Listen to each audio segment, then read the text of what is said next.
The rain came down in cold sheets, turning the city streets into black mirrors that reflected the yellow glow of streetlights. Tanya Brooks pulled her worn blue jacket tighter around her shoulders as she pushed through the heavy glass doors of Patterson Tower, her cleaning supplies cart rattling behind her. 11:30 at night, and her body ached from scrubbing floors on the 15th floor of the office building. But she couldn't think about being tired. Not when 7-year-old Caleb was waiting in her old Honda Civic in the parking garage, doing his homework by the dome light like he did 3 nights a week. She hurried across the slick pavement, her sneakers splashing through puddles. The parking garage was just 2 blocks away. 2 blocks and she could get Caleb home, feed him the sandwich she'd packed, and maybe, if they were lucky, get 6 hours of sleep before her morning shift at the diner started. That's when she saw him. A man lay crumpled on the sidewalk ahead, his body twisted at an odd angle. His white shirt was no longer white. It was dark, soaked through with something that couldn't be just rainwater. His police badge caught the streetlight, glinting weakly. His radio crackled with static and distant voices, but he wasn't moving. His eyes were closed, his face pale as paper. Blood pooled beneath him, mixing with the rain, spreading out in thin red rivers that ran toward the gutter. Tanya's first instinct was to run past him. Get to Caleb. Get home. Pretend she never saw this. She had a son to think about. A son who needed her. She couldn't get involved in something like this. What if whoever did this was still nearby? What if they came after her too? She was just a cleaning lady. Just a single mom trying to survive. But her feet stopped moving. The man's chest rose slightly, then fell. He was breathing. Barely. His hand twitched, fingers reaching for nothing. His lips moved, forming words that made no sound. Tanya looked around. The street was empty. No cars. No people. Just rain and darkness and this dying man at her feet.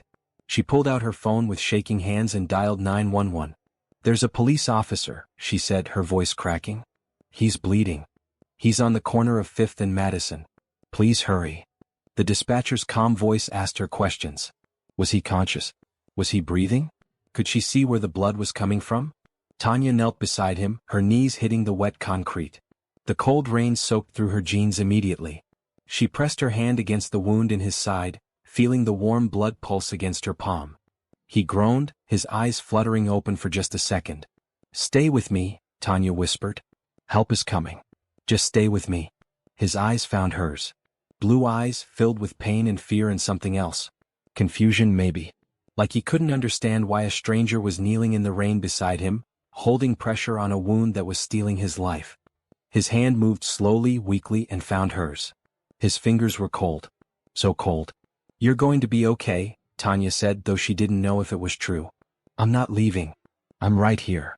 The dispatcher told her the ambulance was 3 minutes away. 3 minutes felt like forever. Tanya kept talking to him, kept her hand pressed firm against his side, kept watching his chest rise and fall. Each breath seemed harder than the last. His grip on her hand weakened. "My son," Tanya said suddenly, desperately. "He's 7. His name is Caleb. He's waiting for me. And you have people waiting for you too, right? So you have to hold on. You have to fight." Sirens wailed in the distance, getting closer.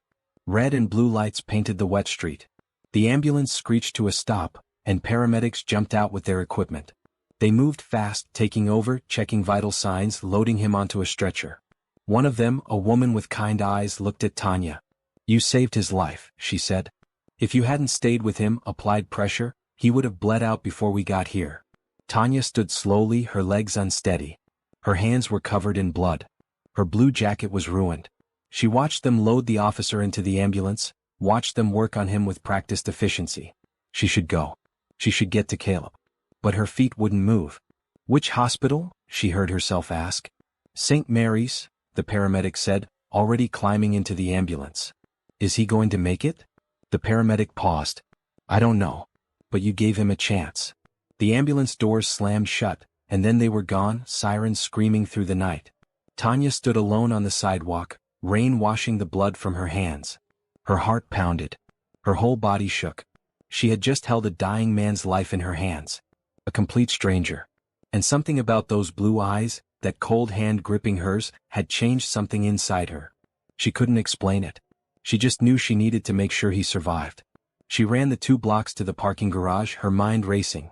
Caleb looked up from his math workbook when she yanked open the car door, his brown eyes going wide. "Mama, what happened?" You're all wet. Baby, we need to go to the hospital, Tanya said, starting the engine. I'll explain on the way.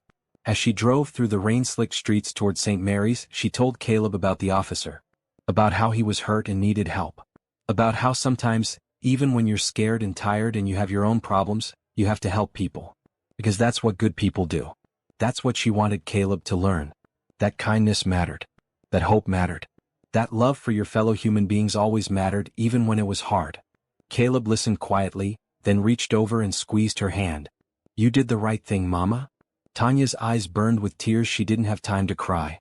She hoped she had. She hoped that officer was still fighting. She hoped her decision to stop, to stay, to care would mean something. If a stranger was dying right in front of you, would you risk everything to save them, even when you have your own child waiting? What would you do? Drop your answer in the comments below, and don't forget to subscribe to see what happens to Tanya and the officer she saved. Will he survive? Will her kindness cost her everything or change her life forever? Hit that subscribe button now. St. Mary's Hospital was bright and sterile, a stark contrast to the dark, rainy streets outside.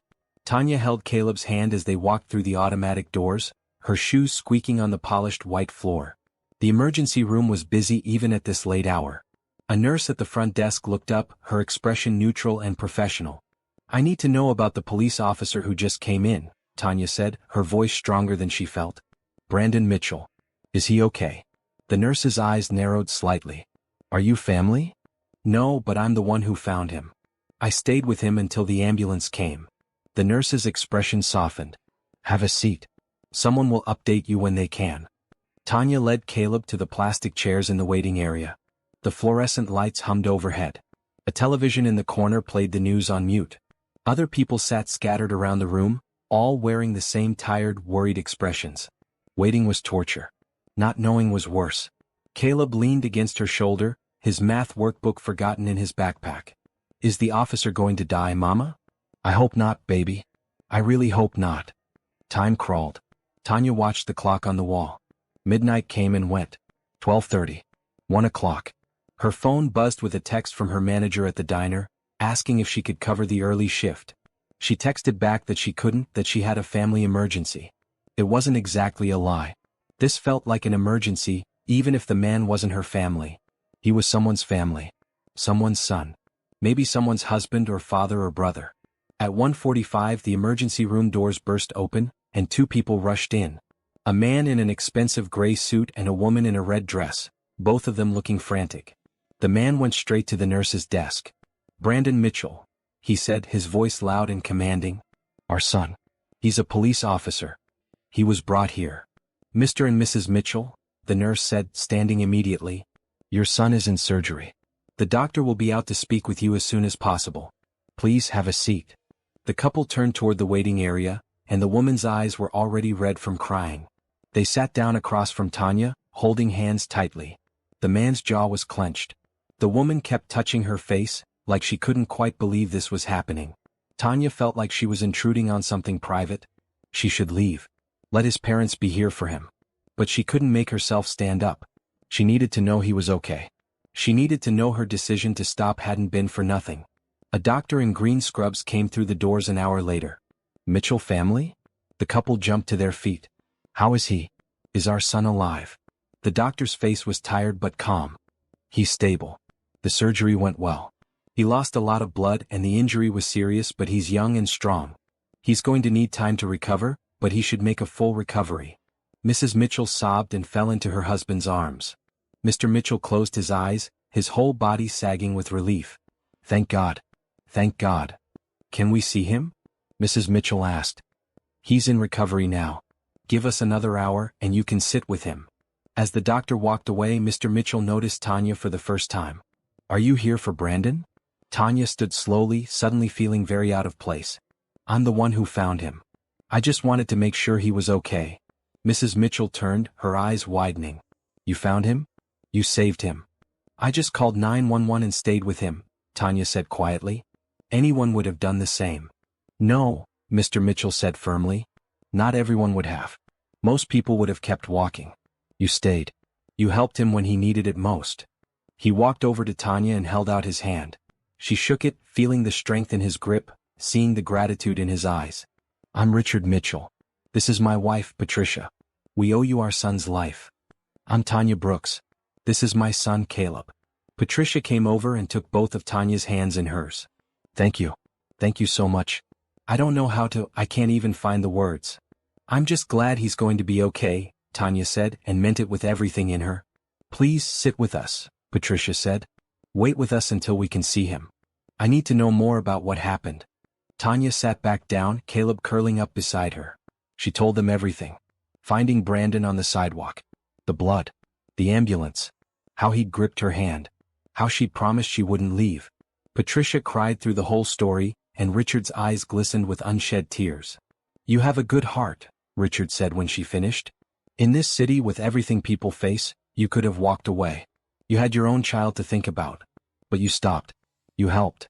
That's what my mama always does, Caleb said sleepily. She helps people. Patricia smiled through her tears. You're raising a good boy. They waited together talking quietly. Tanya learned that Brandon was 28 years old, had been a police officer for 5 years, and was their only child. He lived alone in an apartment downtown, loved his job and coached youth basketball on weekends. He was a good man, they said. A kind man. The kind of man who became a police officer because he wanted to help people. When the nurse finally said they could see Brandon, Richard turned to Tanya. Please come with us. He should know who saved him. Tanya hesitated. I don't want to intrude. You're not intruding, Patricia said firmly. You're part of this now. Please. Tanya woke Caleb gently and followed the Mitchells down a long white hallway to a recovery room. Brandon lay in a hospital bed, his skin still pale but no longer deathly white. Tubes and wires connected him to various machines. His eyes were closed but his chest rose and fell steadily. Patricia went to his side immediately, taking his hand and kissing his forehead. My baby, she whispered. My sweet boy.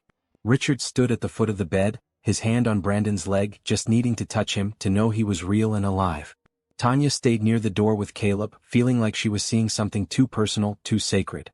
But then Brandon's eyes opened slowly. He looked confused at first, trying to focus. His gaze moved from his mother to his father and then, somehow, across the room to Tanya. His eyes widened slightly and something like recognition crossed his face. You, he said, his voice rough and weak. You were there. On the sidewalk. Tanya nodded, her throat tight. I'm glad you're okay. You saved me, Brandon said. I remember your voice. You told me to hold on. You told me about your son. This is Caleb, Tanya said softly. And I'm Tanya. Thank you, Tanya, Brandon said, and even though he could barely speak, the gratitude in his voice was overwhelming. Thank you for stopping. Thank you for staying. I couldn't leave you, Tanya said simply. I just couldn't. Richard came over to Tanya, and this time his eyes were full of determination, not just gratitude. Tanya, my son is alive because of you. Please let us help you in return. Whatever you need. Anything at all.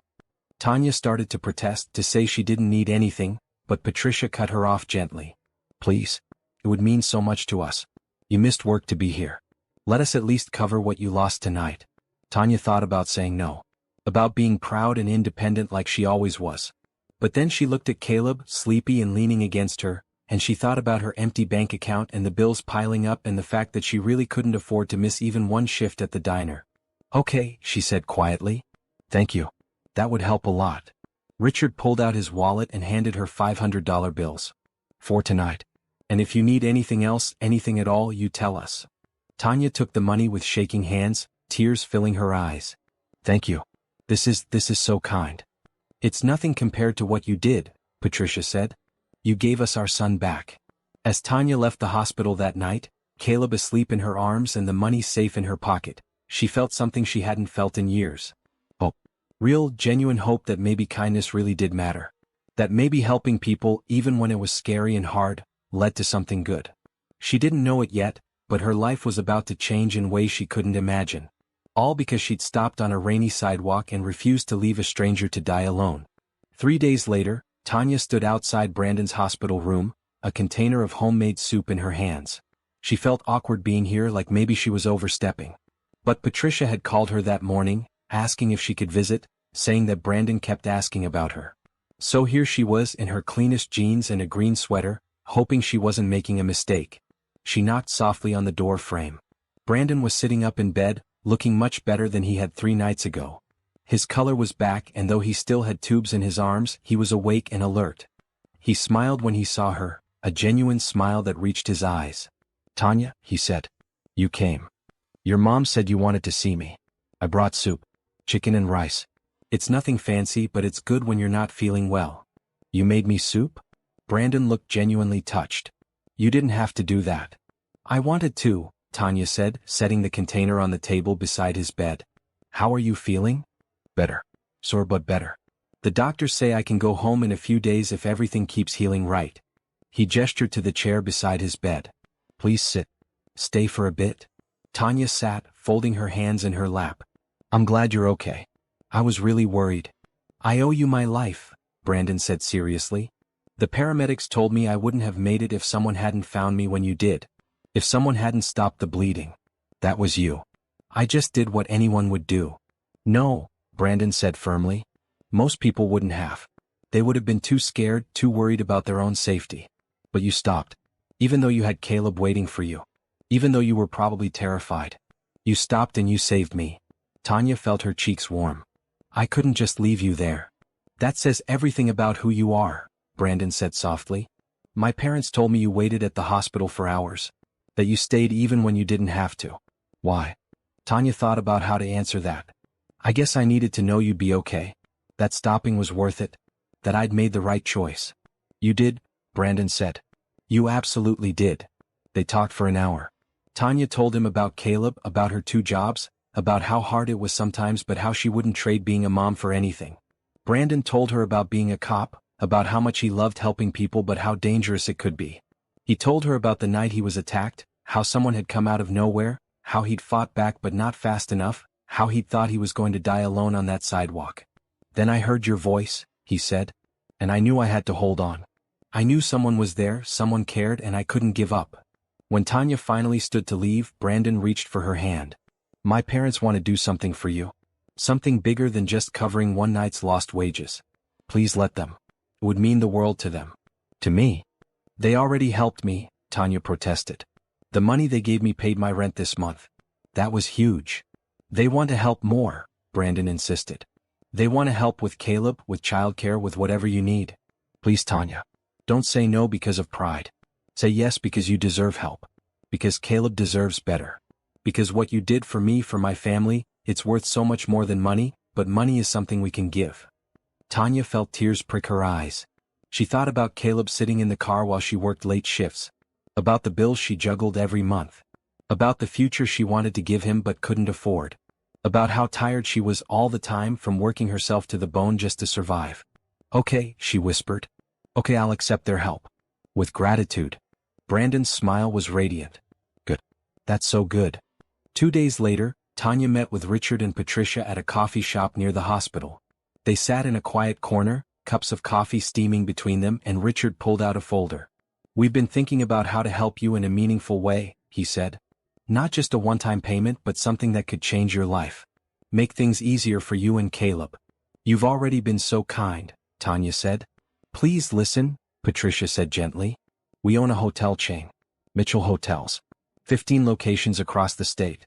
We need good people, hardworking people, people with heart. We'd like to offer you a position as a guest services coordinator at our downtown location. Better hours, better pay, benefits, and a future." Tanya's hands shook as she held her coffee cup. "You're offering me a job?" "A career," Richard corrected. "With room to grow. To move up. To build something real." "I don't have experience in hotels," Tanya said, her voice uncertain. "I've only done cleaning and waitressing." "You have something more valuable than experience," Patricia said. "You have compassion. You have integrity. You have a work ethic that's obvious to anyone who knows your story. We can teach you the rest." "The position pays $60,000 a year," Richard added. "With health insurance, dental, vision, and a retirement plan. You'd work Monday through Friday, 8 to 5. Weekends off to spend with Caleb." Tanya's vision blurred with tears. $60,000. That was more than she made in 2 years at her current jobs combined. Health insurance meant she could take Caleb to the doctor when he was sick instead of hoping it would pass. Weekends off meant she could actually be a mom, not just a tired person who existed in the same house as her son.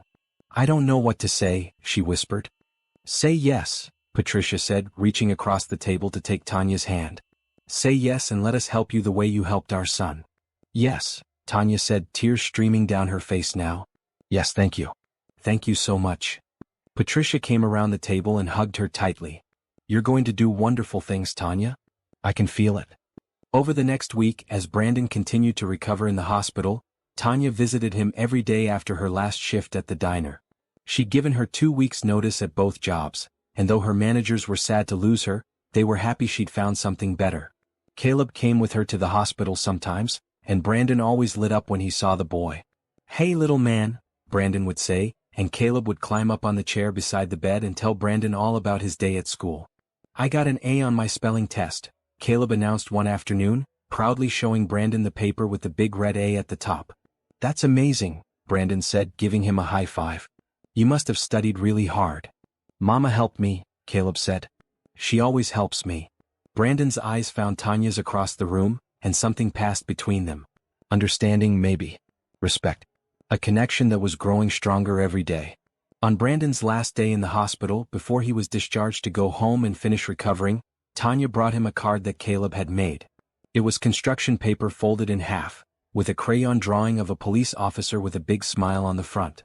Inside, in Caleb's careful 7-year-old handwriting, it said, "Thank you for being brave.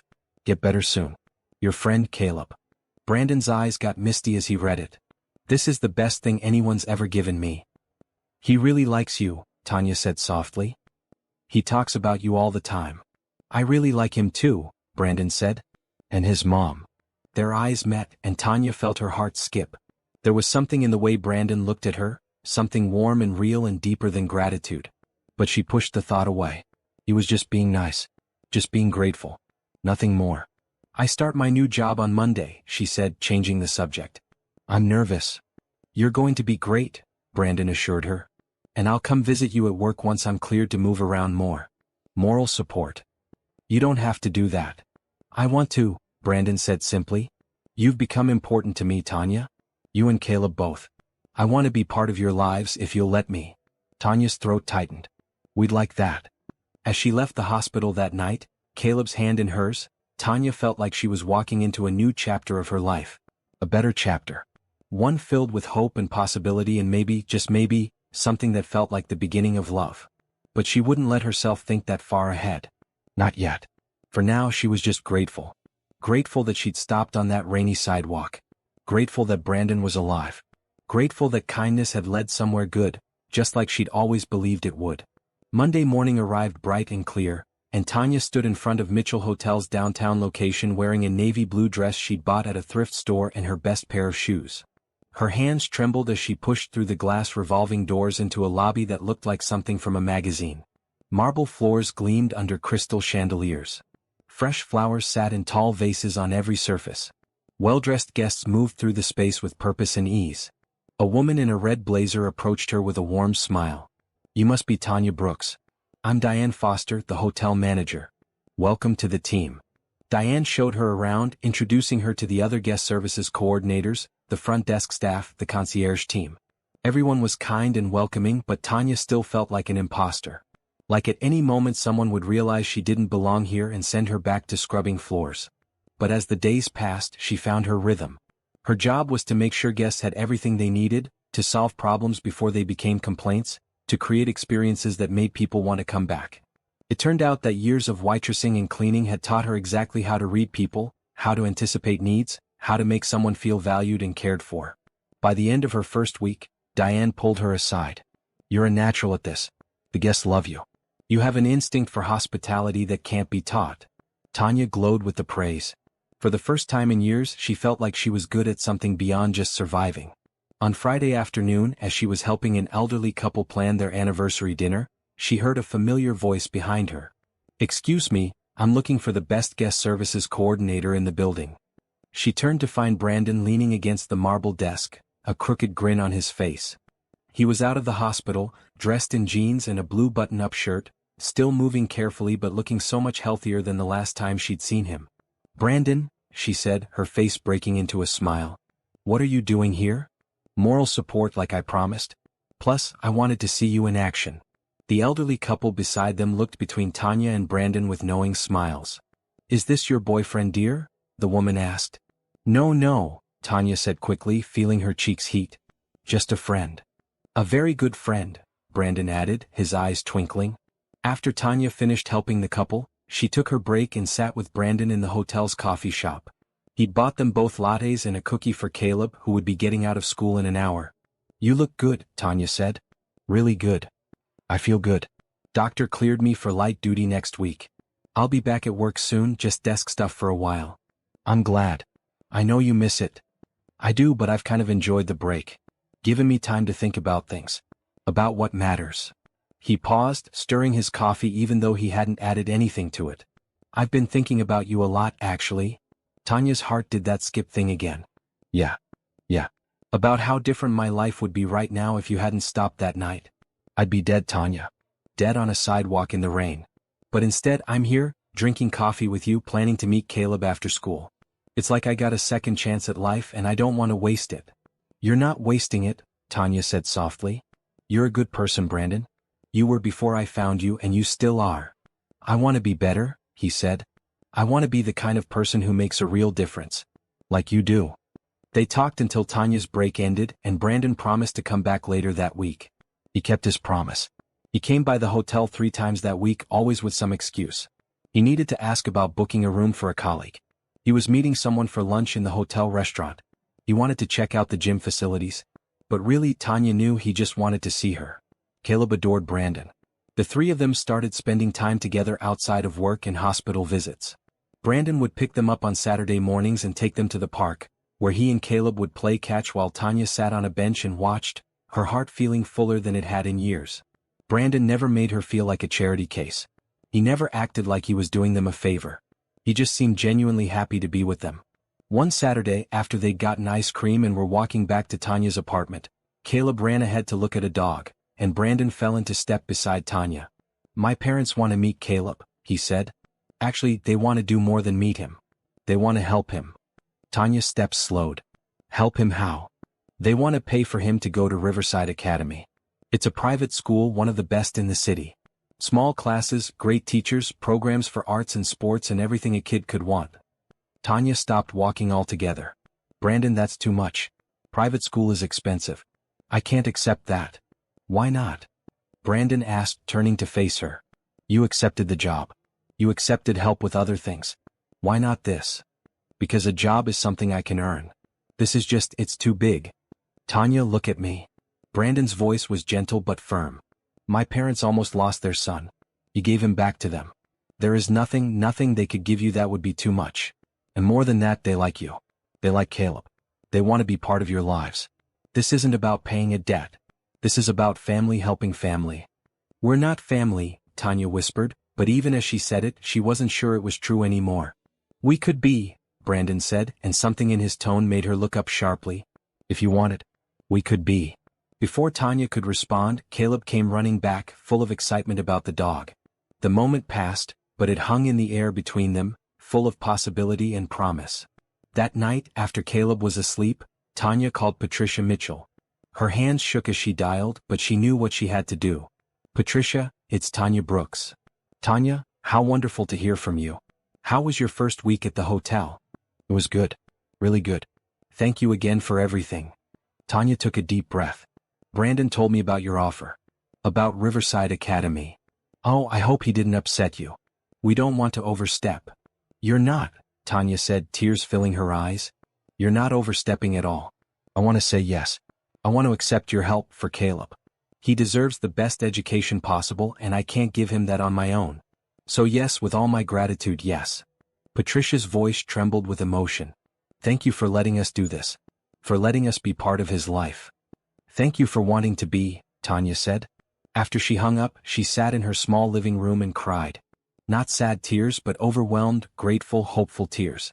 6 weeks ago, she'd been barely surviving, working herself to exhaustion just to keep a roof over their heads. Now she had a real job with benefits and a future. Caleb was going to one of the best schools in the city. And Brandon, sweet, kind, handsome Brandon, was becoming more than a friend. He was becoming something she was afraid to name because naming it might make it disappear. But as she wiped her tears and checked on Caleb one more time before bed, she let herself believe that maybe, just maybe, good things really did happen to people who tried to do good in the world. Maybe kindness really did lead to love. Maybe her life was finally becoming the story she'd always hoped it would be. The next 2 months passed in a blur of changes and new routines. Caleb started at Riverside Academy, and the difference was immediate. He came home every day bursting with stories about his art class, his science experiments, his new friends. He had homework that actually challenged him, teachers who knew his name and cared about his progress, and opportunities Tanya had only dreamed of giving him. Tanya thrived at Mitchell Hotels. Diane promoted her to Senior Guest Services Coordinator after just 6 weeks, impressed by her work ethic and natural ability to connect with people. The pay increase meant Tanya could finally build a savings account, something she'd never had before. She could buy Caleb new clothes instead of thrift store finds. She could take him to the movies without worrying about how she'd pay for groceries that week. But the best change was Brandon. He was around constantly, and Tanya had stopped pretending it was coincidental. He came to the hotel for lunch every week, always sitting at the restaurant table where he could see her working in the lobby. He picked up Caleb from school on Tanya's late days, taking him for pizza or to the park until she got off work. He spent every Saturday with them and most Sundays too, becoming as much a part of their routine as breakfast and bedtime stories. Richard and Patricia embraced them completely. Sunday dinners at the Mitchell house became a tradition. The first time Patricia invited them, Tanya had been nervous, worried about not fitting into their world of wealth and privilege. But Patricia had hugged her at the door and said, "You're family now," and somehow that made it true. Those Sunday dinners were loud and warm, filled with laughter and stories. Patricia taught Caleb how to make her famous brownies. Richard challenged him to chess games and let him win just enough to keep him interested. Brandon would sit beside Tanya at the table, their shoulders touching, passing dishes back and forth with an ease that felt domestic and right. One evening after dinner, as they all sat in the Mitchell's living room, Caleb curled up between Tanya and Brandon on the couch. Richard cleared his throat. "Tanya, we've been talking, Patricia and I, and we'd like to offer you something else." Tanya tensed slightly. "You've already done so much." "We'd like to set up a college fund for Caleb," Richard said, "so that when the time comes he can go anywhere he wants, study anything he dreams of without financial burden." Tanya's eyes filled with tears. I don't even know how to respond to that." "Say yes," Patricia said gently. "Let us do this. Let us invest in his future." Tanya looked down at Caleb, who had fallen asleep against Brandon's shoulder, his face peaceful and content. She thought about all the nights she'd stayed awake worrying about how she'd ever afford college, how she'd give him the opportunities he deserved. And now, because she'd stopped on a rainy sidewalk and helped a stranger, her son's entire future was secure. "Yes," she whispered. "Thank you. From the bottom of my heart, thank you." Brandon's hand found hers and squeezed gently. She squeezed back, holding on like he was an anchor in a sea of overwhelming gratitude and emotion. Later that night, as Brandon drove them home, Caleb asleep in the back seat, he glanced over at Tanya. "You okay? You've been quiet." "I'm just thinking about how much everything has changed," Tanya said. 3 months ago I was working 2 jobs and barely making rent. Now, Caleb's in private school with a college fund, I have a career I love, and I have people who care about us." "You have me," Brandon said softly. "You definitely have me." Tanya's heart raced. "Brandon? I know this is probably too soon," he continued, keeping his eyes on the road. "I know we haven't really talked about what this is between us. But Tanya, you and Caleb, you've become the best part of my life. Spending time with you isn't an obligation or a way to repay a debt. It's what I want to do. Where I want to be." "I feel the same way," Tanya admitted, her voice barely above a whisper. "I've been afraid to say it, afraid to believe it's real." "It's real," Brandon said, finally looking at her as he stopped at a red light. "This is the most real thing I've ever felt." They sat in charged silence for a moment, the weight of unspoken feelings hanging between them. Then Brandon reached over and took her hand, threading his fingers through hers. "I'm not asking for anything to change right now," he said. "I just wanted you to know. I'm here. I'm all in. Whenever you're ready." Tanya's eyes burned with happy tears. "Okay," she said. "Okay." At work the next day, Tanya floated through her tasks with a smile that wouldn't fade. Diane noticed immediately. "You look different today," she said. "Good different. Happy different." "I am happy," Tanya admitted. "Really genuinely happy." "It's Brandon, isn't it?" Diane asked with a knowing smile. "The officer who comes by here all the time pretending he needs hotel information?" Tanya laughed. "Is it that obvious?" "Honey, the man looks at you like you hung the moon. And you look at him the same way. It's actually kind of beautiful. That afternoon, Brandon showed up during Tanya's break as he often did. But this time, instead of coffee in the cafe, he asked if she wanted to take a walk. They strolled through the nearby park, the spring air warm and fresh, flowers blooming in the beds along the path. I got cleared for full duty, Brandon said. Back on patrol next week. Tanya's smile faltered slightly. That's good. I know you've been anxious to get back. I have, but I'm also nervous. After what happened, going back to the streets, it's different now. You'll be careful, Tanya said firmly. You have to be careful. I will, he promised. Because I have reasons to come home now. Real reasons. He stopped walking and turned to face her, taking both her hands in his. Tanya, I need to tell you something. I've been holding back because I didn't want to rush you or pressure you, but I can't keep it in anymore. Tanya's breath caught. Okay. I'm falling in love with you, Brandon said, his blue eyes intense and honest. I might already be there, actually. I love how strong you are, how kind, how much you love your son. I love spending time with you. I love the sound of your laugh. I love that you see the best in people even when they don't deserve it. I love you, Tanya Brooks, and I needed you to know. Tears streamed down Tanya's face. I love you too, she said, the words feeling both terrifying and freeing. I've been so scared to feel this way, scared it couldn't be real, but it is. I love you, Brandon. He pulled her close, wrapping his arms around her, and she buried her face in his chest, feeling his heart beat strong and steady against her cheek. They stood like that for a long moment, holding each other, letting the truth of their feelings settle over them. So what now? Tanya asked, looking up at him. Now we stop pretending we're just friends, Brandon said with a smile. Now I get to take you on actual dates and hold your hand in public and tell everyone that you're my girlfriend. Tanya laughed through her tears. Your girlfriend? I haven't been someone's girlfriend since high school. Well, you're mine now, Brandon said. If that's okay with you. That's more than okay, Tanya said. That's perfect. As they walked back to the hotel, hand in hand, Tanya felt like she was living in a dream. A good dream. The kind she'd stopped letting herself believe in years ago. But it was real. Brandon was real. This love growing between them was real. And for the first time in longer than she could remember, she let herself believe that happy endings weren't just for other people. Maybe they were for her too. What would you do if you found real love in the most unexpected place? Would you be brave enough to accept it, or would fear hold you back? Share your thoughts in the comments and make sure you're subscribed because this love story is just getting started. You won't want to miss what happens next. Spring turned to summer, and Tanya's life continued to blossom in ways she'd never imagined. Dating Brandon was easy and natural, like it was something she'd been doing forever. He never pressured her, never rushed her, just let their relationship unfold at its own pace.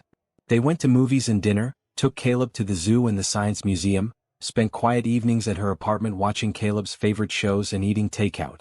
The first time Brandon kissed her, really kissed her, was on her tiny apartment balcony after Caleb had gone to bed. They'd been sitting in the warm evening air, talking about everything and nothing, and then Brandon had cupped her face in his hands and kissed her so gently, so sweetly, that Tanya had felt it all the way to her soul. I've been wanting to do that for weeks, he'd whispered against her lips. You should have done it sooner, she'd whispered back, making him laugh. Brandon's return to full patrol duty had been hard for Tanya. Every night he worked, she found herself checking her phone constantly, waiting for a text that said he was safe, that his shift was over, that he was coming home.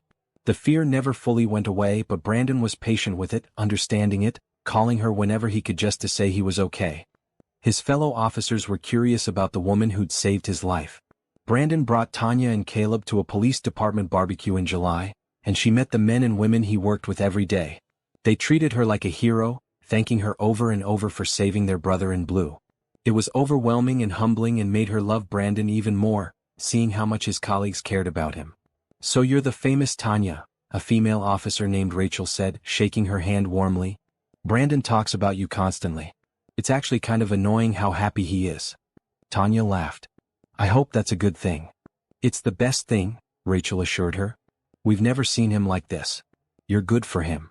As summer progressed, the Mitchell family's acceptance of Tanya and Caleb deepened even further. Richard offered Tanya a promotion to assistant hotel manager at a different Mitchell Hotel's location, one closer to Caleb's school and with even better pay. She accepted gratefully, loving the challenge and responsibility of the new position. Patricia took Tanya shopping for professional clothes, insisting on buying her a whole new wardrobe suitable for management. They spent a day at the mall trying on suits and dresses, and Patricia treated it like an outing with a daughter, not a favor for someone she barely knew. "You've become so important to us," Patricia said as they had lunch between stores. "Not just because of what you did for Brandon but because of who you are. You're genuine and kind and strong. I've always wanted a daughter, and now I feel like I have one." Tanya's eyes filled with tears. "You've all been more like family to me than my own family ever was." "Then we're your family now," Patricia said firmly. "All of us." Caleb was thriving in ways that amazed Tanya every day. His teachers at Riverside Academy praised his intelligence and creativity. He joined the school's art club and discovered a love for painting. He made friends easily, good kids from good families who invited him to birthday parties and playdates. He was happy. Genuinely, completely happy. And that was worth more to Tanya than anything else in the world. But the biggest sign of how much their lives had changed came one evening in late August. Tanya, Brandon, and Caleb were at the park, playing on the swings as the sun set in brilliant oranges and pinks. Caleb was laughing, soaring high on the swing, calling out for them to watch him go higher. "Mama, Brandon, look at me," he shouted. And then, without thinking, he yelled, "Dad, push me higher." The word hung in the air. "Dad." Caleb froze, his swing slowing, his face going red. "I'm sorry," he said quickly, looking mortified. "I didn't mean to, it just came out, I'm sorry." Brandon walked over to Caleb's swing and knelt down beside him, taking his small hands. "Caleb, look at me. You have nothing to be sorry for. Nothing. You can call me whatever feels right to you. If that's Brandon, that's perfect. If that's Dad, that's perfect too." "Really?" Caleb's eyes were wide and hopeful. "Really?" Brandon said, his voice thick with emotion. "I would be honored if you wanted to call me Dad." Caleb threw his arms around Brandon's neck, and Brandon held him tight, looking over the boy's shoulder at Tanya with eyes that glistened with tears. Tanya covered her mouth with her hand, her own tears flowing freely. After they got Caleb to bed that night, Brandon stayed at Tanya's apartment. They sat on the couch, close together, processing what had happened. "Are you okay with that?" Brandon asked. "With him calling me Dad?" "I'm more than okay with it," Tanya said. "Brandon, you've been more of a father to him in these few months than anyone has ever been. You love him. He loves you. Why wouldn't I be okay with it? I just don't want to overstep. He has a biological father somewhere. Who's never been in his life," Tanya said firmly. "Who didn't want to be. You've chosen to be here, chosen to love him, chosen to be part of his life. That makes you his father in every way that matters." Brandon pulled her close, kissing the top of her head. "I love him, Tanya. Like he's my own son. I know it's fast, I know we've only been together a few months, but I can't imagine my life without either of you in it anymore." "Me neither," Tanya whispered. "This is my family now. You and Caleb and your parents. This is where I belong." They sat in comfortable silence for a while, just holding each other, feeling the weight and wonder of the family they were building together. Tanya thought back to that rainy night 6 months ago, to the choice she'd made to stop and help a dying stranger. She'd had no idea that choice would lead here. To love. To belonging. To a future brighter than any she'd dared to dream. "Thank you," Brandon said suddenly. "For what?" "For stopping that night. For saving my life. For letting me into yours. For being you." "Thank you for being worth saving," Tanya said, tilting her face up to kiss him. "And for loving us the way you do." As the summer faded into fall, Tanya, Brandon, and Caleb fell into an easy rhythm of life together. Brandon spent more nights at Tanya's apartment than at his own. They had family dinners, homework sessions, movie nights. They were building something real and lasting, something that felt like forever. And for Tanya, who had spent so many years just trying to survive, just trying to give her son a decent life, this felt like a miracle. A miracle born from a simple act of kindness on a dark, rainy street. A miracle that proved what she'd always believed, that love and hope and goodness were worth fighting for, worth believing in, worth choosing even when it was hard. Because choosing kindness had led her here. To Brandon. To this family. To this love. And she wouldn't trade it for anything in the world. October brought cooler weather and falling leaves, and with it, a shift in the air between Tanya and Brandon. They'd been dating for 5 months, and while they said, "I love you" regularly, while Brandon spent most nights at her apartment, while they'd become a unit in every practical sense, they hadn't talked about the future. About what came next. About whether this was leading somewhere permanent or if they were just enjoying the present. Tanya tried not to think about it too much. She was happy.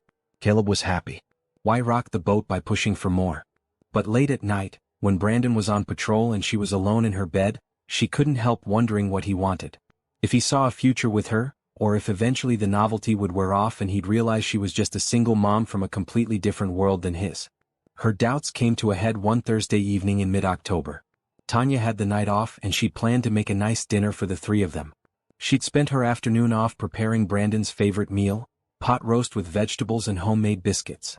The apartment smelled amazing, and Caleb had helped her set the table with real plates instead of the everyday ones. Brandon arrived at 6, still in his uniform from his shift, looking tired but happy to be there. Caleb ran to hug him and Brandon scooped him up with a laugh. "Something smells incredible," Brandon said, kissing Tanya's cheek. "Mama made your favorite," Caleb announced. "And I helped with the biscuits." "Then I'm sure they're the best biscuits ever," Brandon said, setting Caleb down and ruffling his hair. Dinner was perfect. They talked and laughed, and Caleb told them all about his day at school, about the painting he was working on in art class, about his friend Tyler's upcoming birthday party. After dinner, Caleb went to his room to work on homework, and Tanya and Brandon cleaned up the kitchen together, moving around each other with practiced ease. But Brandon was quiet, distracted. He kept starting to say something and then stopping, his brow furrowed like he was working through something difficult. "Is everything okay?" Tanya finally asked, drying the last dish and turning to face him. Brandon leaned against the counter, his arms crossed. "I need to talk to you about something." Tanya's stomach dropped. This was it. The moment she'd been dreading. He was going to end things. Tell her this had been nice but he needed to move on. That she and Caleb were great but he wanted something else, someone else, a life that didn't include them. "Okay," she said, trying to keep her voice steady. Brandon seemed to sense her fear. He reached for her hands, holding them gently. "Hey, no. Don't look like that. This isn't bad. At least, I hope it's not bad." "Then what is it?" Brandon took a deep breath. "Tanya, I need to tell you what I want. What I see for us. I've been holding back because I didn't want to scare you or pressure you, but I can't keep it inside anymore." Tanya's heart pounded. "Okay. I want this," Brandon said, gesturing around the apartment. "This life. These dinners. Caleb calling me dad. Coming home to you every night. I want it permanently. I want us to be a real family, not just people who are dating and spending time together. I want to wake up next to you every morning. I want to help Caleb with his homework and take him to his art classes. I want to build a life with you." Tanya stared at him, afraid to believe what she was hearing. "Brandon, I know we come from different worlds," he continued. "I know my family has money and connections and I'm a cop and you're you. But none of that matters to me. What matters is that I love you. I love Caleb. I love the person I am when I'm with you. You make me better. You make me want to be better." "You think our worlds are too different?" Tanya asked, her voice small. "That's what you're worried about? Aren't you worried about it?" Brandon countered gently. "Don't you worry that eventually you'll realize I'm not good enough for you? That I'm just a cop who works long hours and comes home exhausted and doesn't have much to offer beyond how much I love you?" Tanya laughed, but it came out more like a sob. "Brandon, are you serious right now? You think you're not good enough for me? I'm the one who's not good enough. I'm the one who didn't finish college, who worked as a janitor and a waitress, who lived paycheck to paycheck. You're educated and kind and brave and you have this amazing family. I'm the one who doesn't fit into your world." Brandon pulled her close, holding her tight. "You're wrong. You fit perfectly. And you are more than enough. You're everything." Tanya buried her face in his chest, breathing in the familiar scent of him, feeling his heart beat steady and strong. "I love you so much," she whispered. "I love this life we're building. I want it to be permanent too. I want you here every day. I want us to be a real family." Brandon pulled back just enough to look at her face, his hands cupping her cheeks. "Then let's do it. Let's make this real. Move in with me. Or I'll move in here, I don't care which. I just want us to be together. Really together." "Your apartment is bigger," Tanya said with a watery laugh. "And closer to Caleb's school. Then you'll move in with me?" Brandon asked, hope bright in his eyes. "Yes," Tanya said. "Yes, we'll move in with you." Brandon kissed her then, deep and sweet and full of promise. When they finally broke apart, both of them were smiling through happy tears. "Should we tell Caleb?" Brandon asked. "Let's tell him together." They found Caleb in his room, sprawled on his bed with his math homework. He looked up when they came in, immediately sensing something was different. "What's going on?" he asked. Brandon sat on the edge of the bed and Tanya sat beside him. "Caleb, how would you feel about moving? About living with me in my apartment?" Caleb's eyes went wide. "Really? All of us? Together? All of us together, Brandon confirmed. If that's okay with you.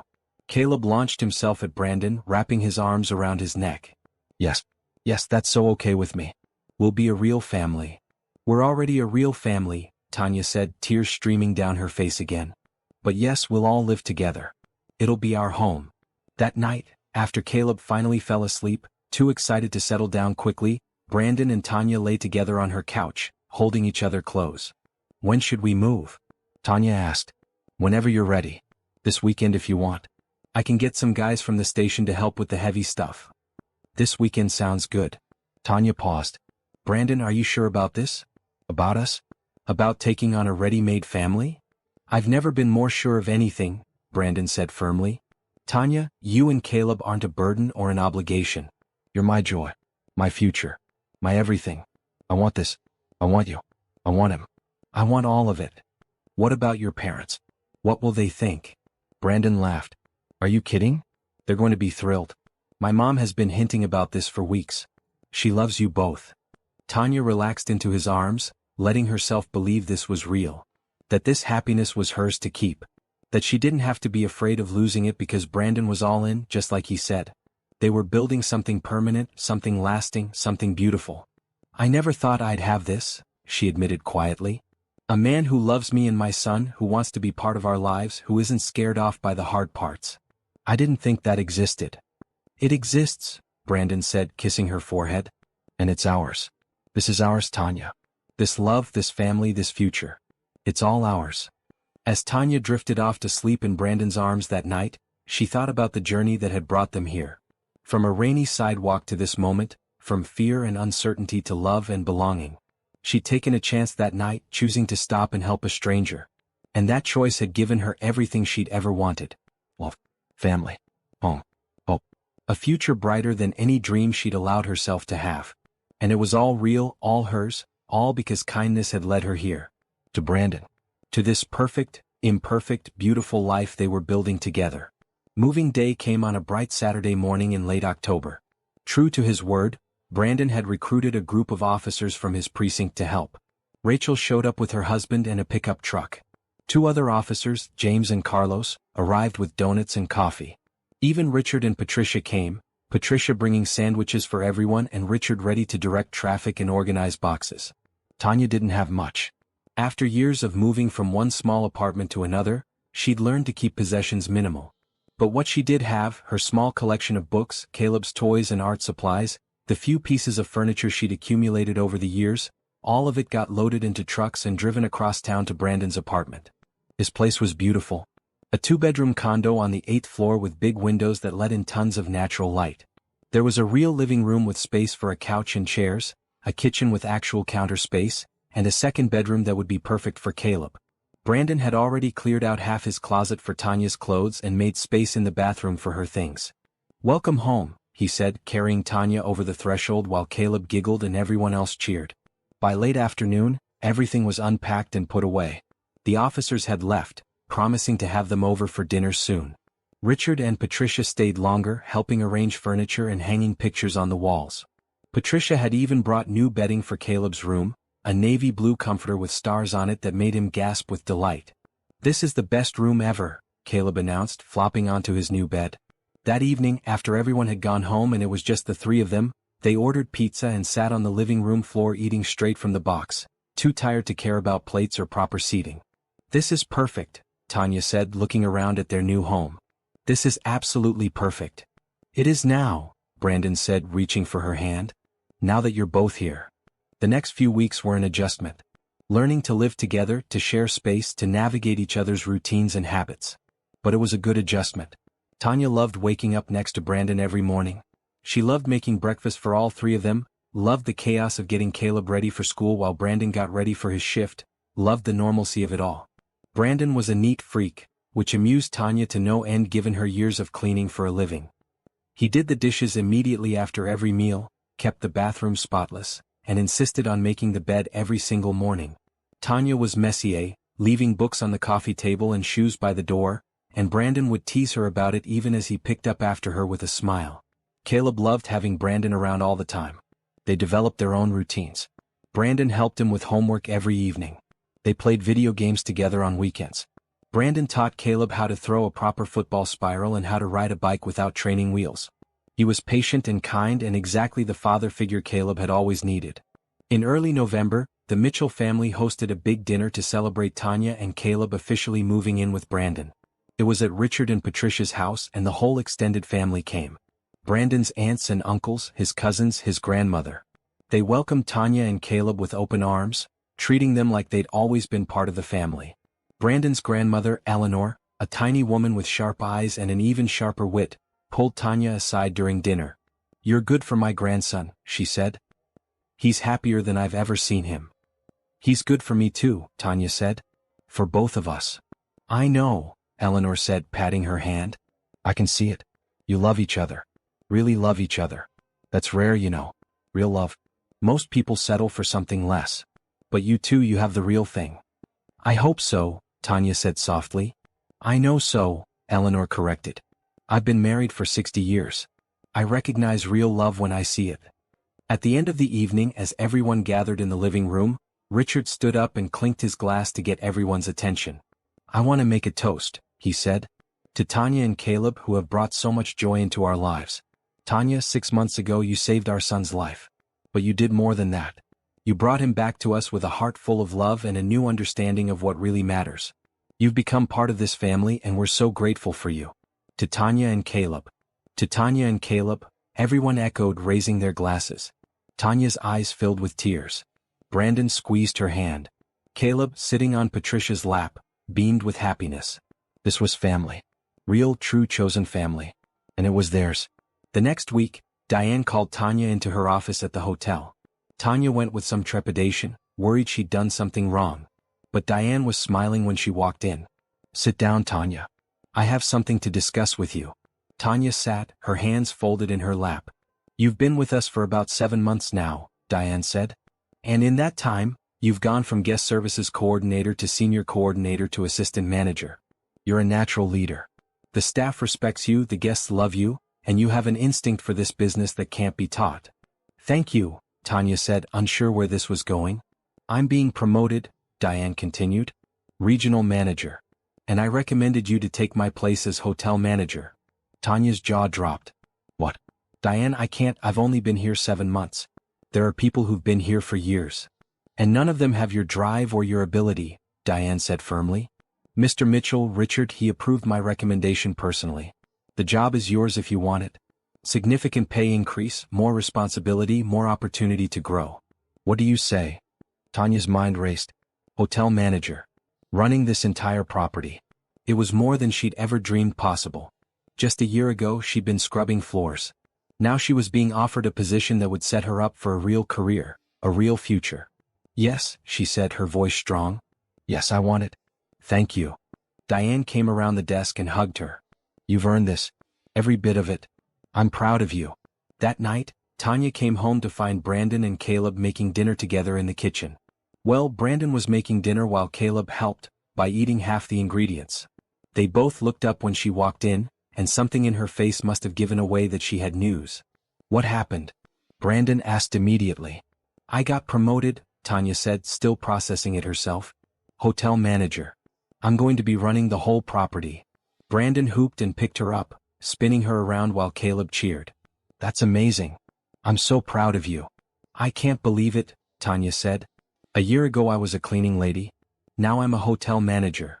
"You were never just a cleaning lady," Brandon said, setting her down but keeping his arms around her. "You've always been extraordinary. Now everyone else just sees it too." That night, after Caleb was asleep, Tanya and Brandon sat on their balcony, looking out at the city lights. "Everything is falling into place," Tanya said softly. "Sometimes it scares me how perfect everything is. Like it can't possibly last."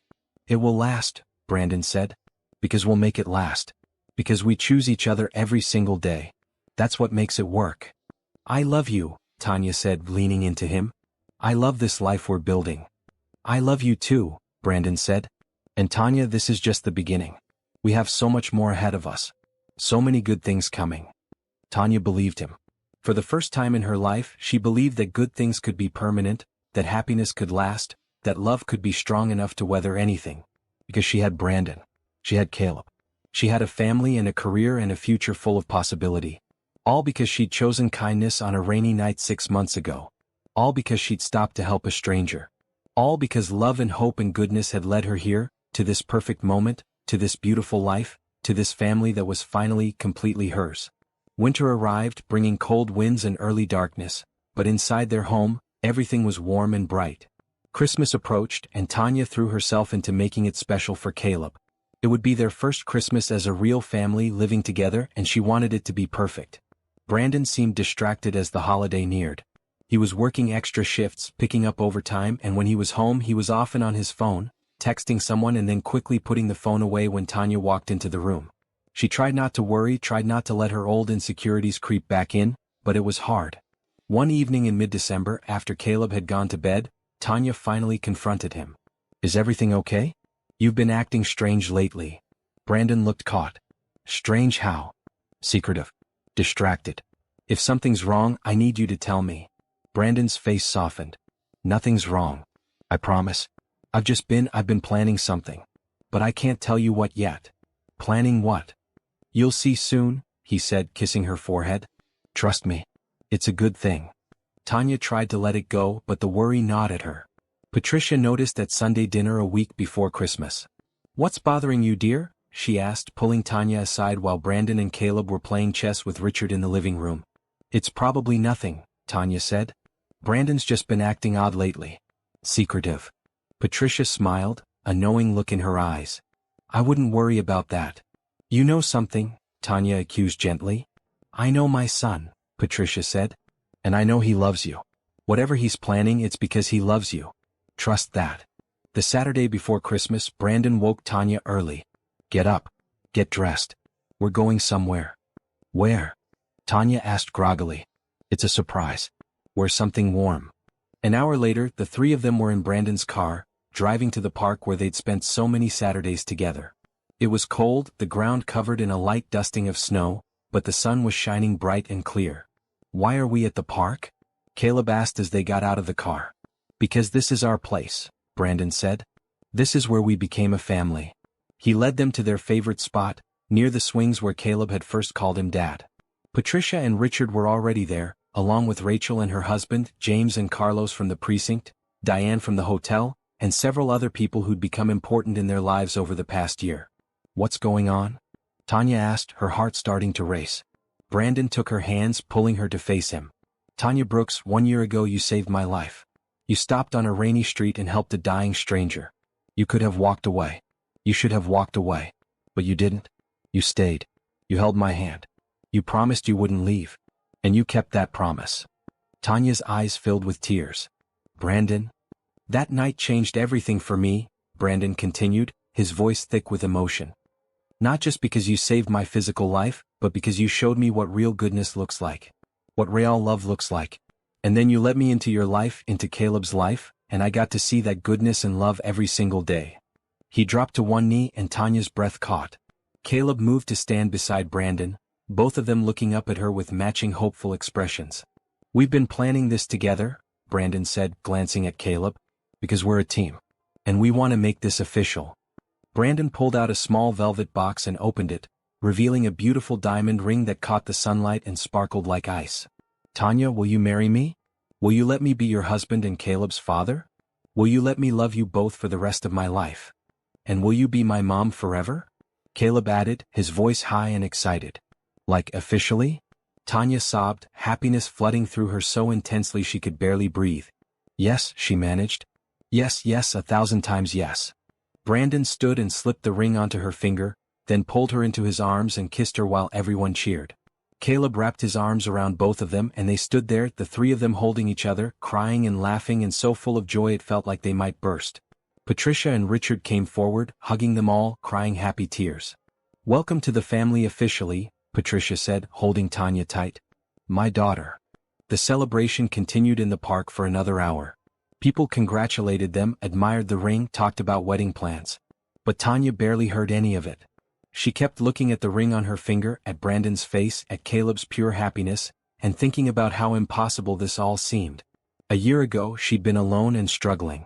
Now she was engaged to a man she loved completely, with a son who was thriving, with a career she was proud of, with a family that had embraced her without reservation.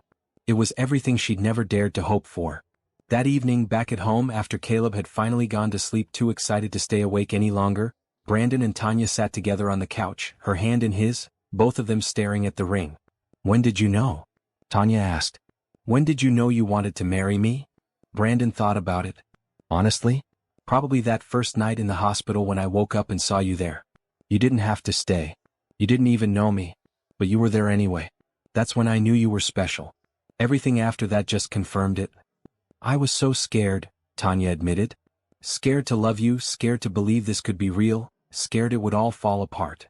"Did you ever think it would lead here?" Brandon asked. "When you stopped that night?" "No," Tanya said honestly. "I just knew I couldn't leave you there to die. I couldn't walk away from someone who needed help. But I never imagined it would become this. That you would become my whole world." "You're my whole world too," Brandon said. "You and Caleb.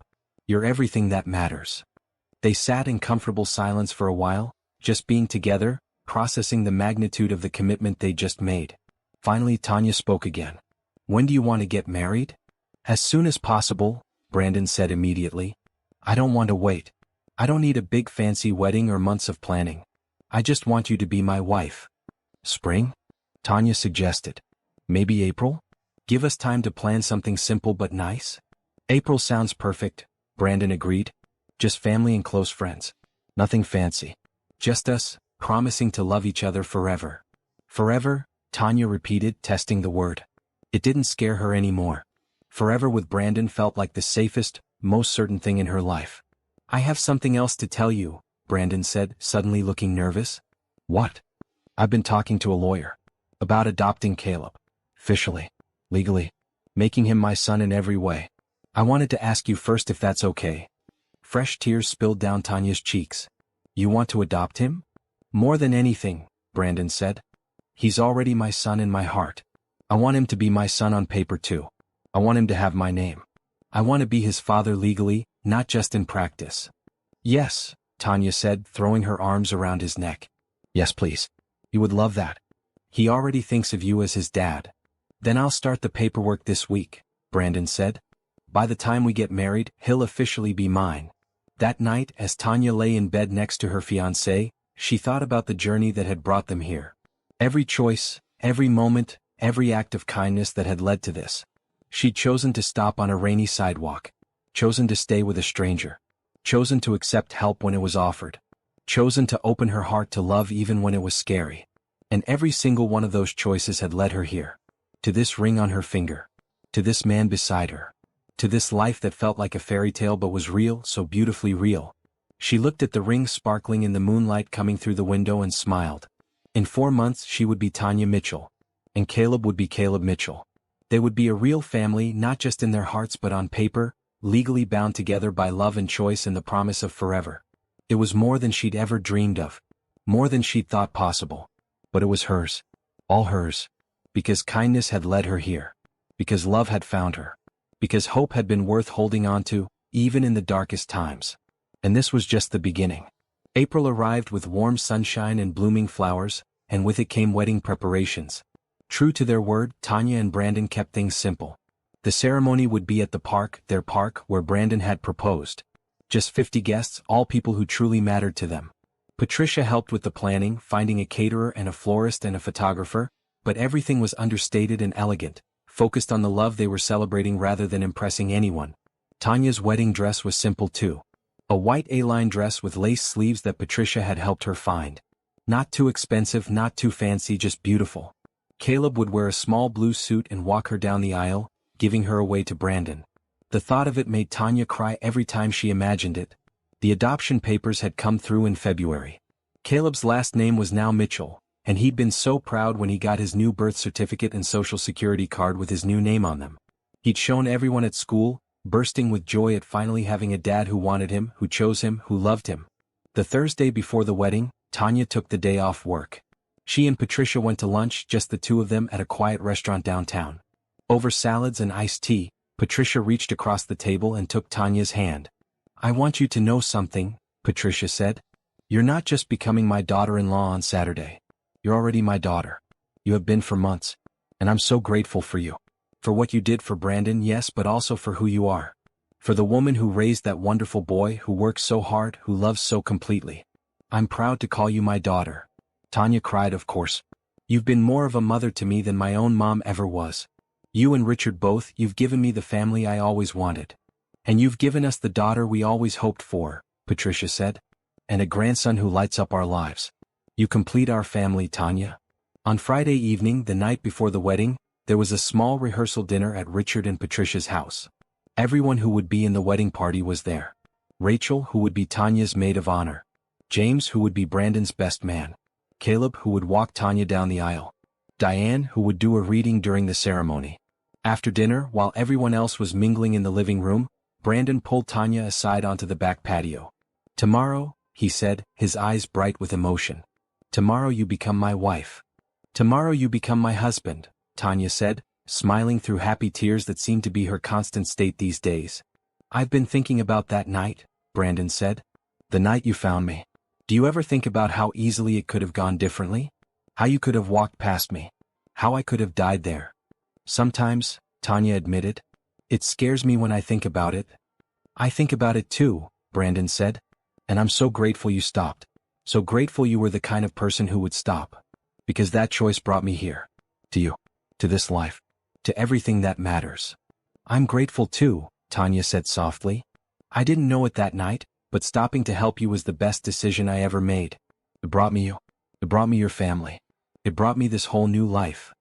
Brandon cupped her face in his hands, his thumbs gently wiping away her tears. I promise you, Tanya Mitchell to be, I'm going to spend the rest of my life making sure you never regret that decision. I'm going to love you and Caleb with everything I have. I'm going to be the husband you deserve, the father he deserves. I'm going to build a life with you that's so full of love and joy and hope that every day feels like a blessing. You already do that, Tanya whispered. You already are that person. They kissed, slow and sweet, full of the promise of forever. Tomorrow they would make it official. Tomorrow they would stand in front of everyone they loved and promise to choose each other every single day for the rest of their lives. And Tanya couldn't wait. Saturday morning dawned clear and beautiful, the kind of perfect spring day that felt like nature itself was celebrating. Tanya got ready at Patricia's house, surrounded by her soon-to-be mother-in-law Rachel and Diane.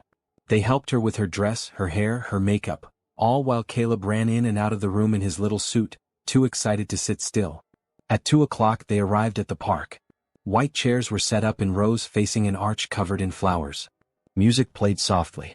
Guests were already seated, all of them smiling and happy. Brandon stood at the altar with James, looking devastatingly handsome in his dark gray suit, his eyes scanning the path for his first sight of his bride. Rachel walked down the aisle first. Then Diane. Then the music changed and everyone stood. Tanya took Caleb's hand and together they started down the aisle. Brandon's face when he saw her was everything. Pure love, pure joy, pure wonder. He wiped his eyes quickly, not even trying to hide his tears. Tanya was crying too, but she was also smiling, so happy she felt like she might float away. When they reached the altar, the officiant asked, "Who gives this woman to be married?" Caleb stood up straighter. "I do.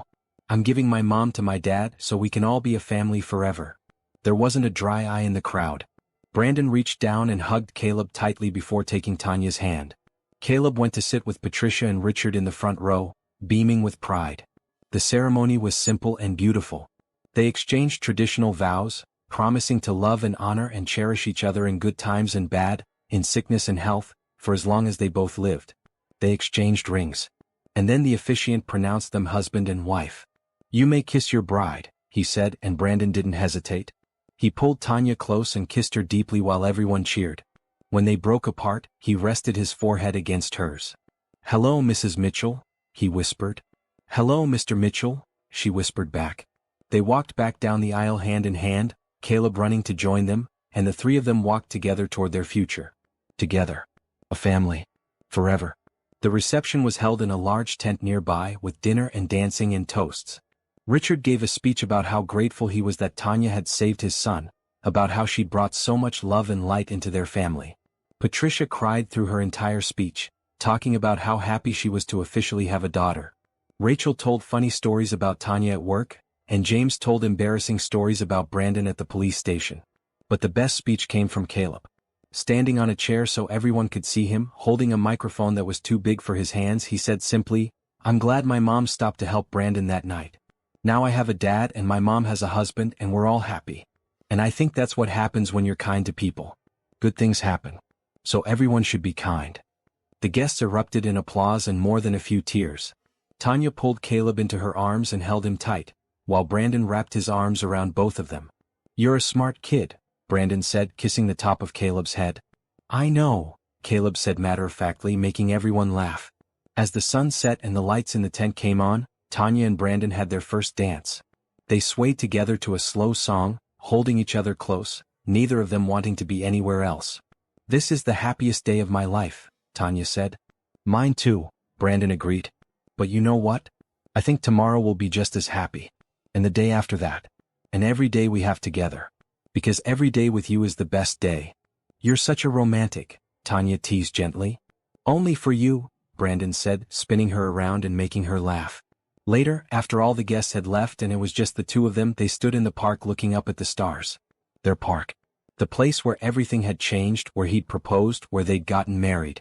"Do you remember what you told me that night?" Brandon asked. "When you found me?" "I told you to hold on," Tanya said. "I told you about Caleb. I told you that you had people waiting for you. You told me to fight," Brandon said. "And I did. I fought because you were there. Because you cared. Because you gave me a reason to hold on." "I'm glad you fought," Tanya said, leaning into him. "I'm glad you held on. Because all of this, it's everything I never knew I needed." "Me too," Brandon said. "You saved my life that night, Tanya. But you did more than that. You gave me a life worth living. You gave me love and family and purpose. You gave me everything." They stood in comfortable silence, just being together, two people who'd found each other in the most unlikely way and built something beautiful from it. "Thank you," Brandon said finally. "For stopping that night. For staying. For choosing to help a stranger. Thank you for being you. Thank you for being worth saving," Tanya said, echoing the words she'd said to him so many months ago. "And for loving us the way you do." As they walked back to the car, hand in hand, husband and wife, Tanya looked back at the park one last time. This was where it all began. Where a choice to be kind, to help someone in need, had led to everything good in her life now. Her husband. Her son. Her family. Her future. She'd stopped on a rainy sidewalk a year ago and saved a dying man's life. But in doing so, she'd saved her own life too. She'd found love where she least expected it. She'd found family where there was none. She'd found hope when she'd almost stopped believing in it. And now, walking into forever with the man she loved and the son they both adored, she knew beyond any doubt that kindness always mattered. Love always won. Hope always led somewhere good. You just had to be brave enough to stop, to stay, to help, to open your heart to the possibility that maybe, just maybe, something beautiful was waiting on the other side of fear. And for Tanya Mitchell, née Brooks, something beautiful had been waiting. A whole lifetime of beautiful, in fact. And it was just beginning. The end. A year ago, Tanya Brooks was just trying to survive. Today, she's living proof that one moment of kindness can change everything. That stopping to help a stranger can lead to the love of a lifetime. That choosing hope and goodness, even when it's scary, always leads somewhere worth going. This is what happens when you lead with your heart. When you refuse to walk past someone in need. When you believe that every life matters, including your own. And sometimes, the life you save by being kind is your own.